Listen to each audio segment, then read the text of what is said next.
It is my great pleasure, and on behalf of UNESCO, to address the participants in the launch of the International Forum of Environmental Humanities. My gratitude and thanks to Dr. Darina Saliba Abi-Shedid, who is the Director of International Center for Human Sciences. We are at the moment of COP27 in Egypt.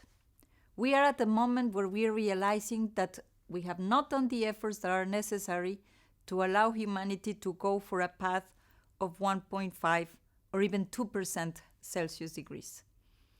This is an emergency. And I feel that this conversation that we're having today with you will probably contribute to look for ways of addressing these issues. Indeed, the clock is ticking backward.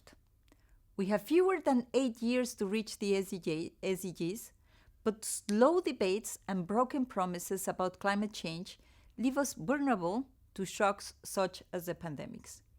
We are facing systemic challenges that are mutually reinforcing, and we know climate change cannot be addressed if we don't deal with inequality, if we don't deal with gender, if we don't deal with poverty, and vice versa. And what happens is that the current political and socioeconomic structures and procedures are set up to fulfill continued economic growth at the expense of the continued exploitation of natural resources and, of course, not taking due care of the needs of poorest population. It's not that we call for not growth. We call for a different kind of growth. And restructuring our socioeconomic system is necessary to tackle both climate change and structural inequality. And for that, bold intellectual innovation that inspires policy rethinking is urgently required if humanity is to produce the outcomes we want for the Agenda 2030. There is a sobering moment, and we are in a race against time as there is no planet B, as we always say. The last UNFCCC report is a testimony to the fact that we are off track on achieving the Paris climate goal.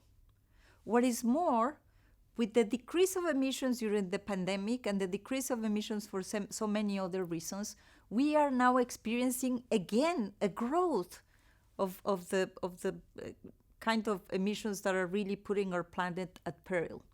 We have not agreed and we have not advanced the policies to put us on a track towards a 1.5 or even 2% degrees Celsius world. And of course, the UNFCCC does a fantastic efforts every year in documenting the state of the planet. But this report shows that although there is some progress, and of course every effort is welcome, there's much more to be done. This is a common agenda. This is something that brings us all together. We need to see how much those that can do more can do more. We need to achieve the commitment by advanced economies to deliver on the funds to support not only the emission diminishing from developing countries, but also to ensure that we support them in the adaptation efforts. We have the data coming from scientific knowledge on climate change that is crucial to understand better what needs to be done. But climate change is also a human problem that needs to bring our humanities, our better understanding of how humans behave, to the core. Harnessing brain power and using humanities to reflect on the best way to govern the common goods and better organize our collective action is necessary. It's an add-on that we need to put at the table.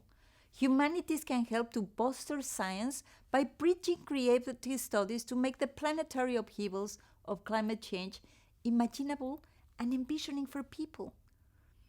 By capturing what moves people, the emerging field of environmental humanities can help drive climate action.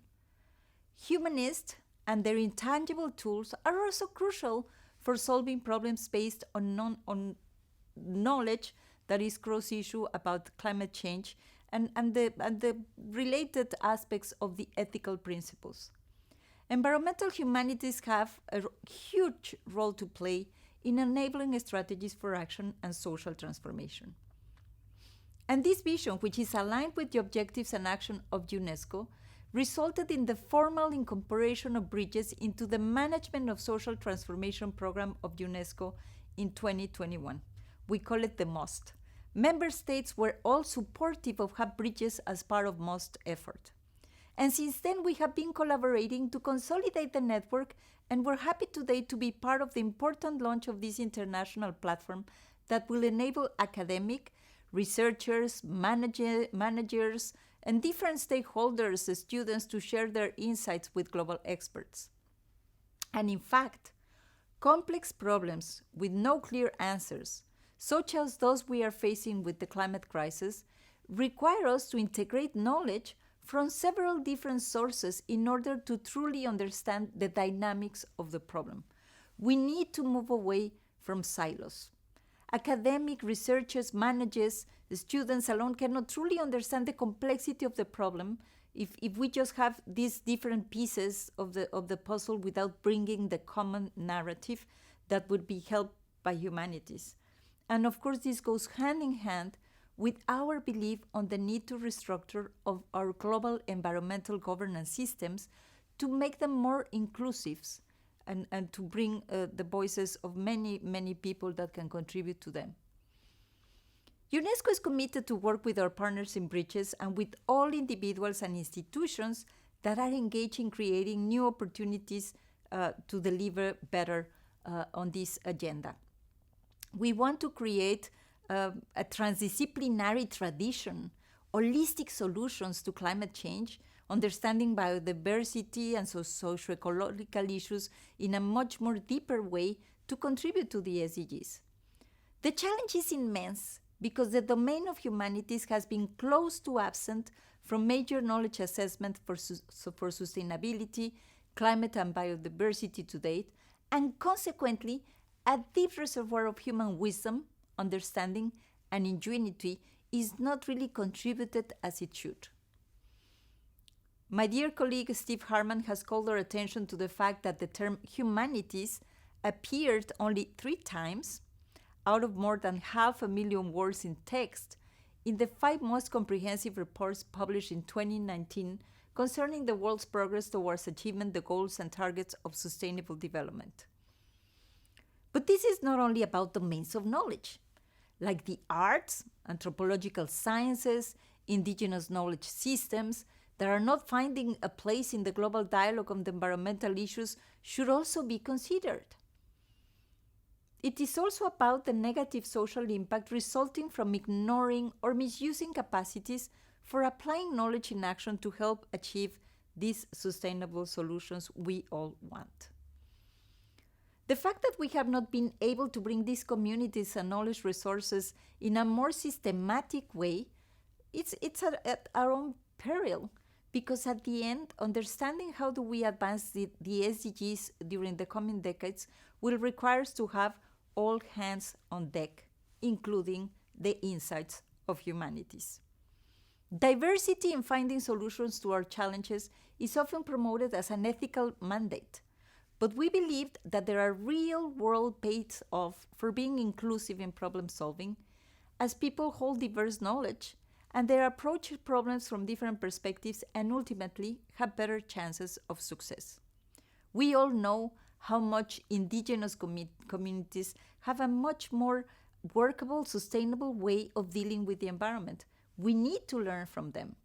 And at UNESCO, we aim to be active advocates of the global conversation that is rethinking the growth and development model and the new social contracts that should emerge from COVID, but also from the climate emergency. And I'm very pleased to realize that we have such a good network of committed partners. You must have seen now that I'm really convinced that integrating the humanities and other human knowledge resources in sustainability and environmental assessments to enhance innovative policy approaches and also to deepen the nexus between environment, economy, society, and human well-being. So I wish you all a fruitful and enjoyable event.